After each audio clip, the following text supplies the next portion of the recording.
এক অজানা সবুজাভ জঙ্গলের গভীরে, যেখানে নদীর মৃদু স্রোত এবং গাছের শাখা প্রশাখার মিলন মেলা, বাঁদর মিমো এবং কুমির গুম্বুর মধ্যে এক অভিনব বন্ধুত্বের গল্প জন্ম নেয়।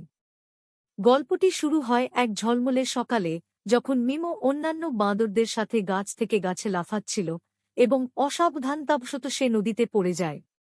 গুম্বো, যে সাধারণত নদীর এক কোণে আরাম করে থাকে, সেদিন বাঁদরের চিৎকার শুনে সামনে আসে।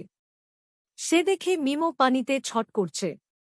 গুম্বো দ্রুত তার দিকে এগিয়ে যায় এবং নিজের লম্বা লেজ ব্যবহার করে মিমোকে তীরে তুলে আনে।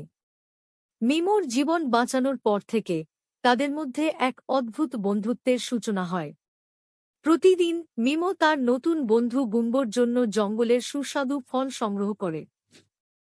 পাল্টা গুম্বো মিমোকে নদীর অজানা জায়গাগুলিতে নিয়ে যায়, যেখানে মিমো কখনো যেতে পারেনি।